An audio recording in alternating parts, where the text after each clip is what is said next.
What up, Chicken Nuggets? Tyler here with the Sports Cars I Know podcast. And today I want to see if we can figure out, is PSA grading, not public service announcement, is PSA grading, is it Microsoft via the Internet Explorer option, or is it Facebook? Let's talk about that right now after the intro. Stop singing, okay.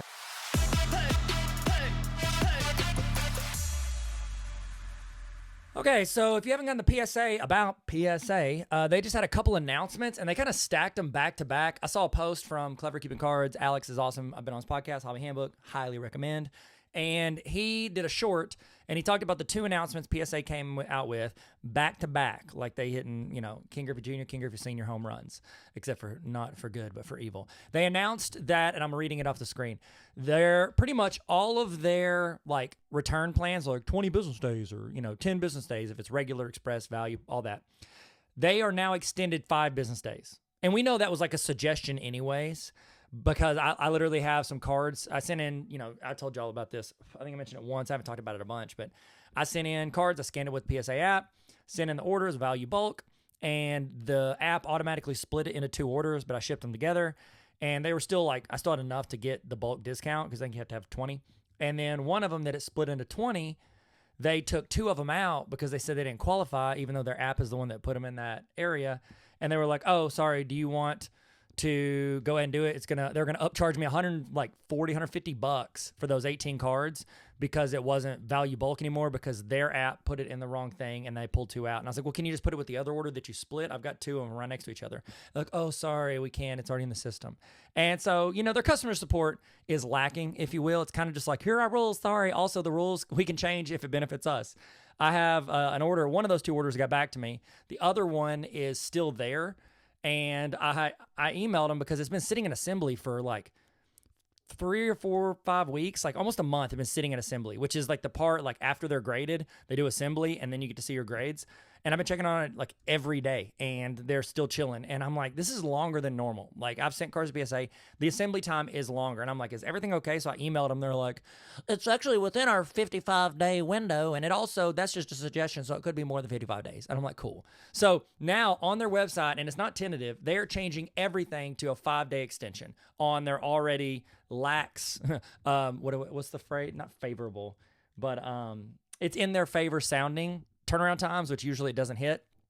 And also, this is the big one, they're raising the prices. They're raising the prices of almost all their stuff, including value bulk. It's going from $20 to $22. So you're like, oh, it's $2 a card. But Alex said his thing, it's the first thing I think of whenever grading card companies raise their prices. If it goes up $2 a card, once I send in 10 cards, I've essentially had to pay for another card. It's like sitting in the same amount of cards, but you're essentially donating them the price of one card to get another one sent in. And so it's not great. Even if it does sound just like $2 per card, it still adds up. It adds up when you're sending in bulk items. Value went up $3 a card, and Value Plus went up $5 per card. And so they went up in prices and they extended their days. And I know the common thread is if it's modern cards, vintage, I urge you to look at trends because vintage is different. It's based on what the card actually looks like, not just the grade. And SGC, I think, holds their own, if not beats PSA in most instances with vintage. But if you're talking 90s and later, 90s to 2025, year of our Lord 2025, PSA stuff usually goes higher. You get they call it the PSA premium. And I've talked before on why I think that is. Honestly, I think most of it comes down to comps. They grade more cards and have graded more cards the past 5 years. And so especially with modern, which is what's been sent in the past 5 years, there are more comps. People feel more comfortable buying and rebuying and buying multiples of stuff if they have a comp, because that's the way our industry works. It's very comp heavy. They feel comfortable buying it because they can see a valid comp. I've had breakers say this to me. People that come up that want to resell, they're like, I'd buy it for that from you, but since it's an SGC slab, there's just not as many comps I can use, whereas PSA, because they grade more, has more. Now, we all know if you know how to analyze data and look at numbers and charts correctly, and not just to see what you want to see, you can tell that SGC has been slowly taking small bites into PSA's market share with regards to sports cards. If you look at their whole card market, if you're like, no, it's not even close, you're looking at TCG also. So Pokemon, Magic, DBZ, you're looking at that as well. If you just look at sports cards, SGC has been making gains every single year. Now, collect PSA. Let me stop saying this. PSA did not buy SGC. A company called Collectors purchased SGC. Collectors also owns PSA. Granted, PSA is the main company, from what I can tell, under Collectors. Card Ladder is also owned by Collectors. I think they did something weird with gold, and I don't even know what's going on with them, but I think they had something to do with them for a while, but I don't know if they do anymore.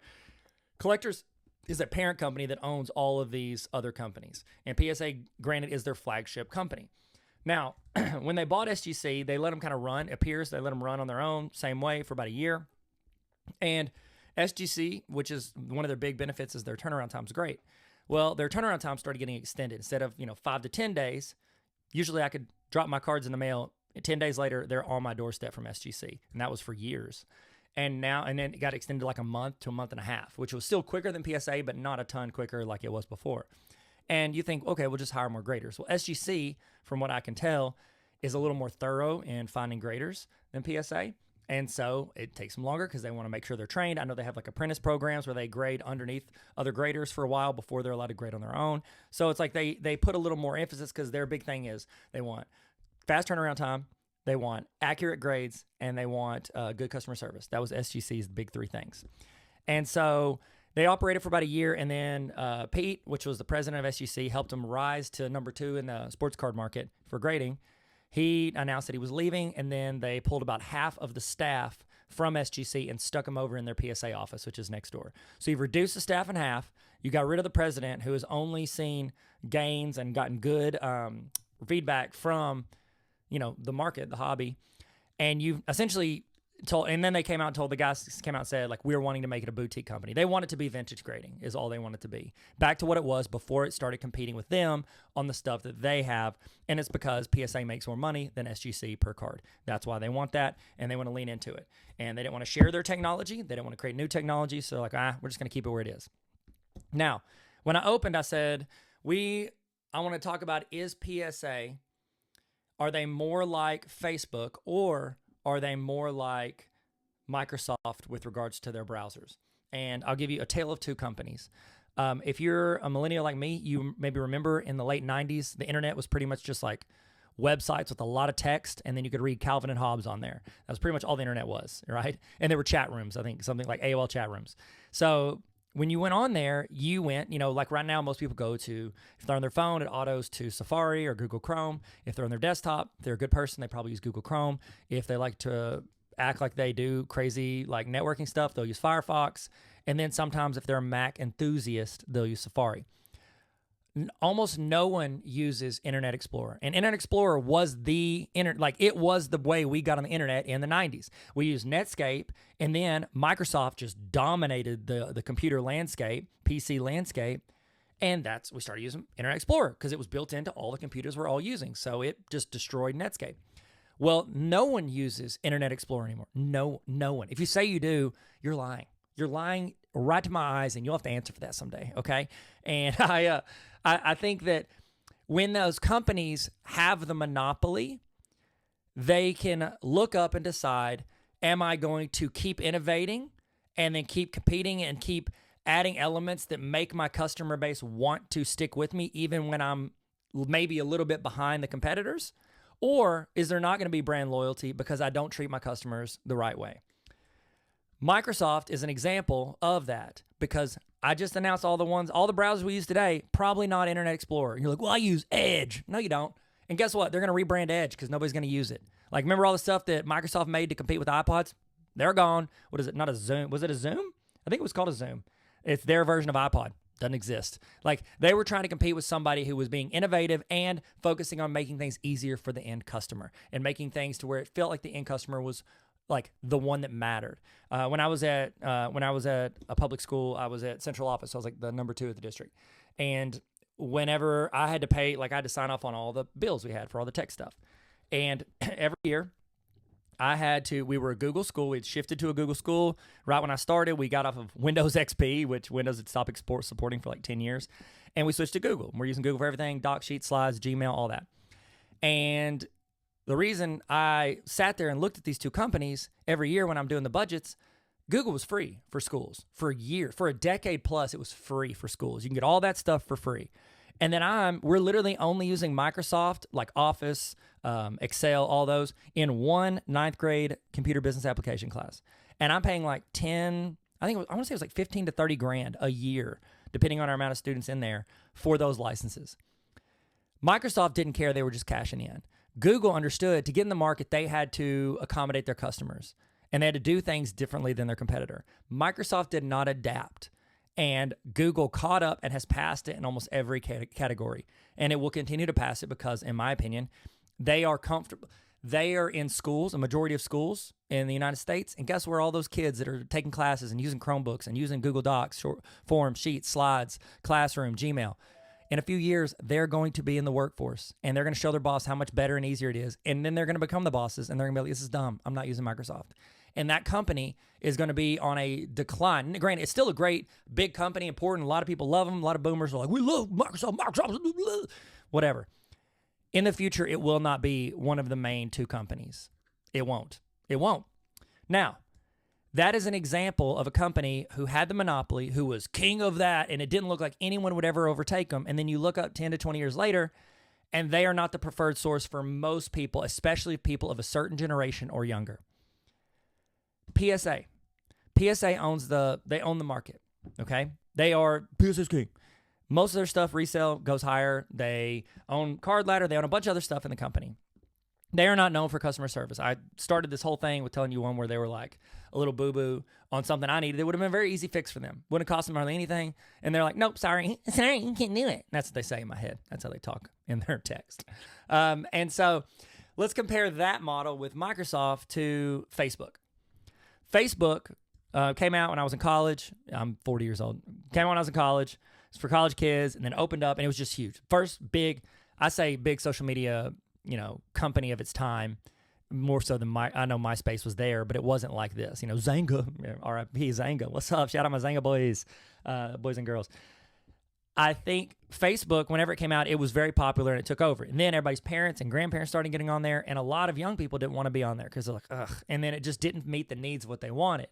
So instead of just being like, we have the market, we're the best, Facebook just did their thing, they acquired other companies that were starting to compete. They bought Instagram, I think bought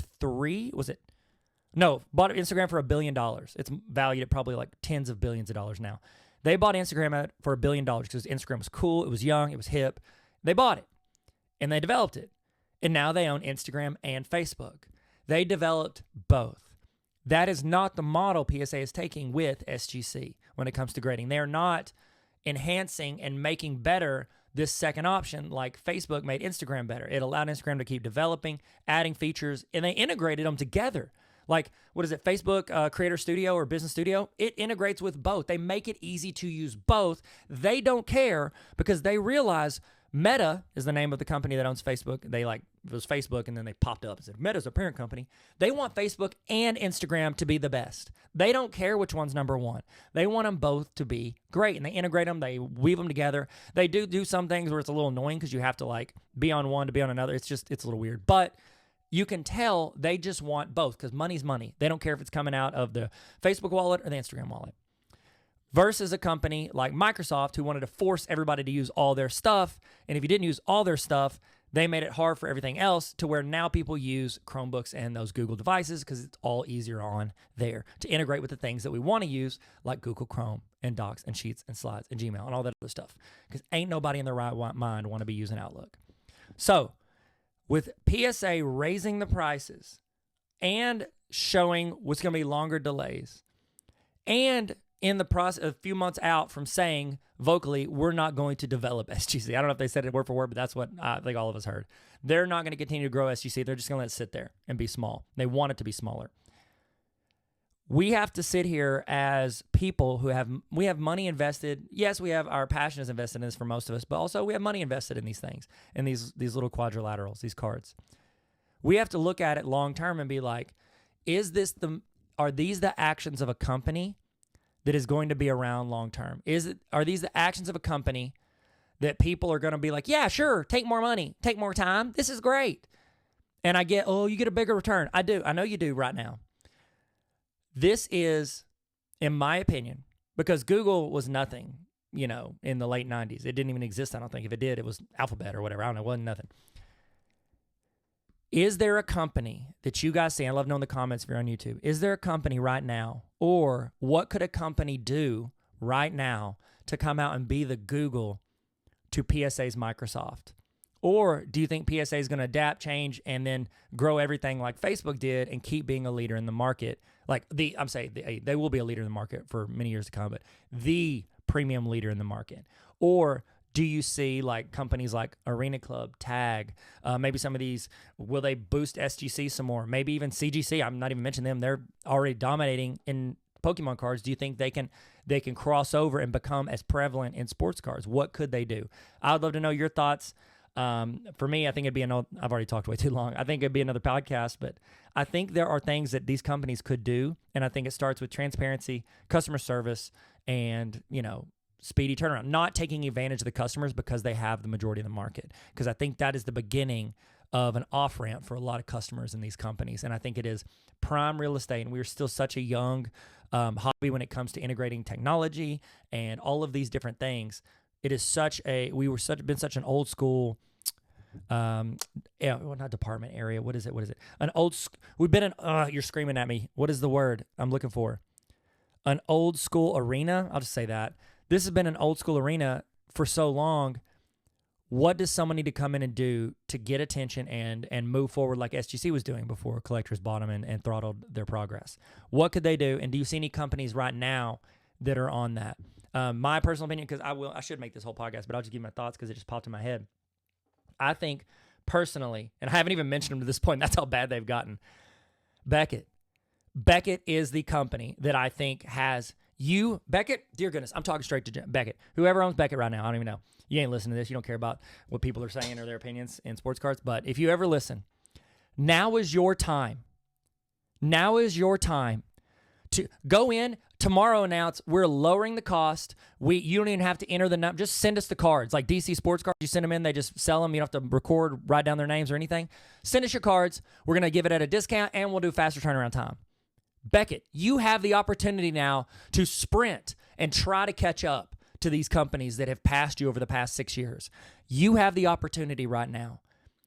I think Beckett is placed if they can figure out how to get their stuff together and do things that the hobby actually wants and figure out and make their website not look like a good website from 2002. Like, improve everything, make it easier for collectors to submit, collaborate with creators, make your company what it should be.